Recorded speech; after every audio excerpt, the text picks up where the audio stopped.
Jokic do enough to compete with the Thunder? Yes, they do.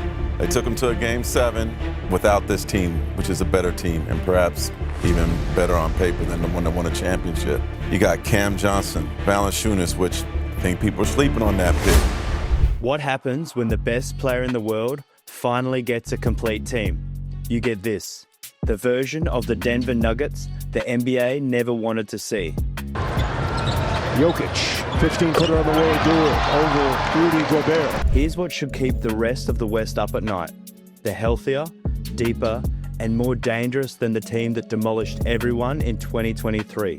This offseason, Denver's front office finally gave Jokic what he's been missing, real depth, the kind of roster balance OKC had when they knocked Denver out of the playoffs. You know, the exact blueprint Denver didn't have when it mattered most. After these moves, Jokic looks like a guy who just got exactly what he wanted for Christmas. Denver made David Adelman's job permanent, cleaned house in the front office by replacing Calvin Booth with Ben Tenzer and Jonathan Wallace, and actually did something the franchise has struggled with for years. They got aggressive. They shipped Michael Porter Jr. to Brooklyn and brought back Cam Johnson, one of the smartest basketball players in the league who just happens to shoot the lights out. That deal alone changed everything, but we'll get to that. Remember 2023? Their playoff run looked like a video game on rookie mode. They swept LeBron and the Lakers in the Western Conference Finals. Then they beat Miami in 5. It wasn't even close. And here's the kicker. They did it with defense. Now imagine that same formula, except with better spacing, guys who can actually defend on the perimeter, and a backup center who doesn't make you want to throw your remote through the TV. Let's be real about where Denver's been. They just finished 50-32 and lost in Game 7 to the Thunder in the second round of the 2025 playoffs. That's 3 straight 50-win seasons, which sounds great until you realize they've now had back-to-back second-round exits. The 2023 champs have fallen short 2 years running, and people are starting to wonder if that championship was a one-hit wonder. The core 4, Jokic, Murray, Gordon, and Christian Brown, that's not the problem. Those guys can ball. The problem has been everyone else. The supporting cast has been getting cooked in playoff basketball when the games slow down and every possession matters. They got exposed against Minnesota. They got exposed again against OKC. So what did Denver do? They finally stopped messing around. They sent MPJ and a 2032 first rounder to Brooklyn for Cam Johnson. And look, I know some of you love Porter. He's got size, he can shoot, he's a solid player. But Johnson is everything Porter is on offense and better on defense. Johnson shot 39% from 3 last year on high volume. He's more consistent than Porter ever was. And in Denver's system, with Jokic finding guys in their spots, Johnson's about to eat. But here's what makes Johnson special. The dude can actually do more than just shoot. He cuts intelligently, he sets solid screens, he can handle the ball and make plays. He spent all of last year carrying offensive load for a terrible Nets team, so he knows how to create. Some people want to dismiss those numbers because Brooklyn sucked. Fair, but think about it. In Denver, he'll never see a team's best defender, ever. Jokic and Murray are getting the doubles, Gordon's operating in the dunker spot, Brown's flying around screens. Johnson's going to get the kind of clean looks guys dream about. Schroeder, leave it. Johnson, oh yeah! Oh, don't hurt him, Cam. Look at right on the break. He's also a legitimate high IQ player. The chemistry with Jokic is going to be instant because both guys just see the game at a different level. But here's where it gets interesting. Denver's bench has been a disaster for years, like historically bad at times. This summer, they went out and fixed it. First move, bringing back Bruce Brown. After Brown left Denver, he bounced around Indiana, Toronto, and New Orleans like he was on some kind of world tour nobody asked for. Now he's back where he belongs, and we already know this works. He's got real chemistry with Jokic, he can guard 3 positions, and he can handle the ball when Murray's resting. We saw this movie in 2023. Unless something broke him during his time away, this is an absolute home run signing. But here's the big one. They finally addressed the backup center. For years, watching Denver when Jokic sits has been painful. Their on-off numbers have been absurd. And yeah, part of that is because Jokic is that good. But the other part is because they've had nobody behind him who can competently play NBA basketball at the 5. Enter Jonas Valanciunas.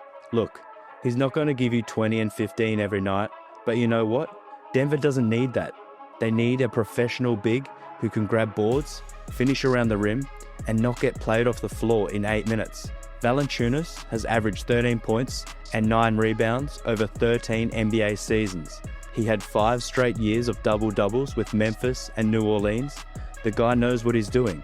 David Adelman has already said he wants to use Valanciunas as an offensive hub with the second unit. He's not Jokic, obviously, but he can make the right passes, score inside when needed, and bring some actual physicality. They also grabbed Tim Hardaway Jr., and his job description is about as simple as it gets. Shoot threes. That's it. That's all he does at a high level anymore, and he's been launching 7+ threes per game since 2020. But here's the thing. Imagine the looks Hardaway's going to get with Jokic and Murray running pick and rolls, or Valanciunas crashing the offensive glass and kicking out to the corner. Hardaway doesn't need to do anything else. Just catch and shoot.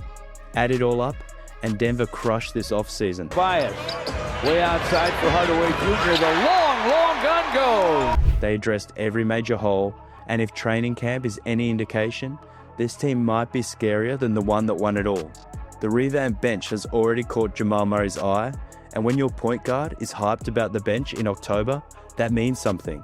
On day 2 of camp, Murray said this: "We're going to have a lot of different lineups out there. It's going to be really cool to have all of the shooting that we have. A lot of those guys bring defense too. We're going to be scoring points and defending at a rate that we're not even used to. I think that that's going to be really good for us, and just having all these different weapons in different spots, we can have one of the best benches in the league." That's not coach speak. That's a guy who's been in the trenches and knows what playoff basketball requires. And he's right. This bench is legitimately deep. They've got size at every position now. They've got shooting all over the floor.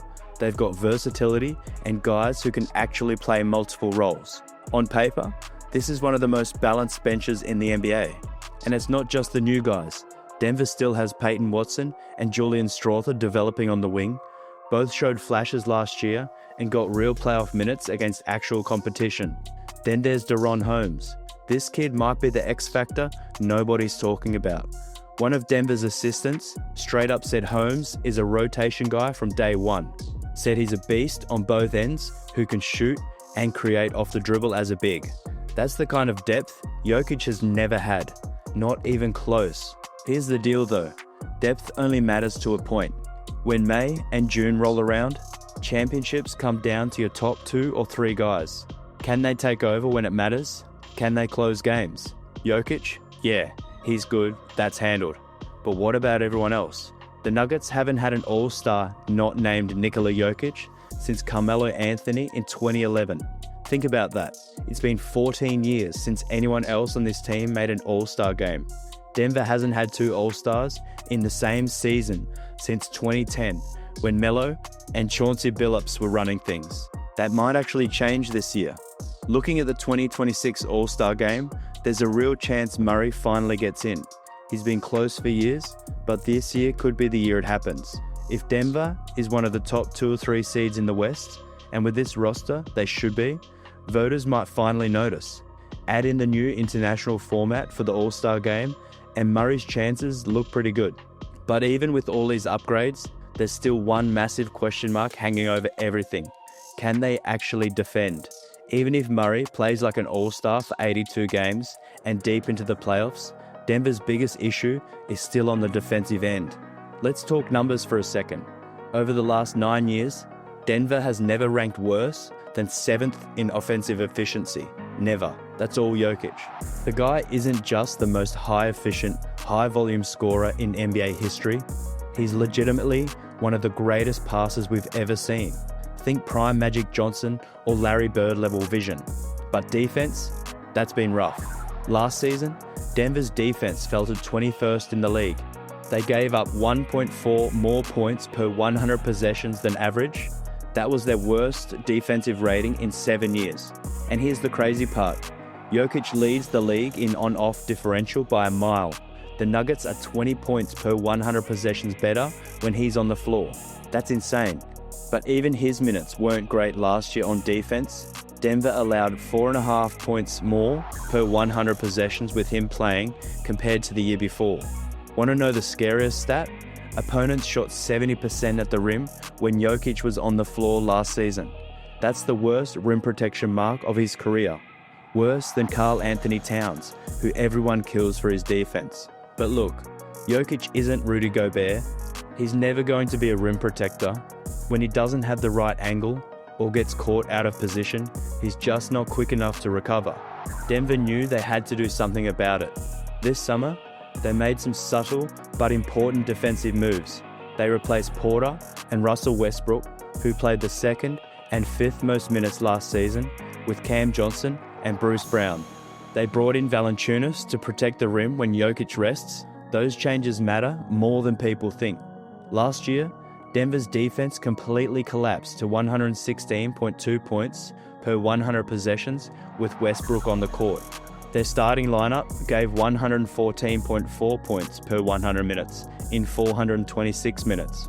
But when the other four starters played without Porter, that dropped to 105.6. Johnson and Brown should help clean up that significantly. But here's the wild stat.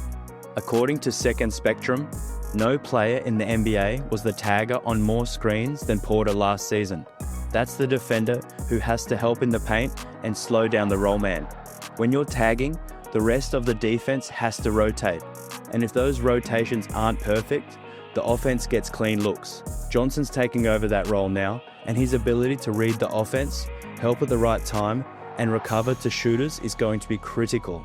Brown, meanwhile, is going to be on the ball most of the time. His screen navigation will be key to keeping Denver out of constant scramble mode. And remember, even with their defensive struggles, they still pushed the eventual champion to 7 games. This team doesn't need to be top 10 defensively in January. They just need to be elite when the playoffs start. Picture this version of Denver for a second. Better depth and more shot creators around Jokic, so he doesn't have to do everything on offense, which means he's got more energy for defense, fewer weak links that teams can attack, with more length, better switching ability, and smarter defensive players across the roster. An actual backup center who lets Jokic rest without the team falling apart. That's the formula. That's the nightmare scenario for the rest of the league. Because once you've got Jokic real help, once you surround the best player in the world with guys who actually fit, there's no answer. This is the most complete Nuggets team we've ever seen. They've got health, they've got depth, they've got chemistry, and they've got the best player on the planet operating at his absolute peak. This isn't a team trying to defend a title from 2 years ago. This is a team that's been rebuilt specifically to win another championship right now. So what do you think? Is this the best team Jokic has ever had? Drop a comment, hit the like button, and whatever you do, don't sleep on Denver this season.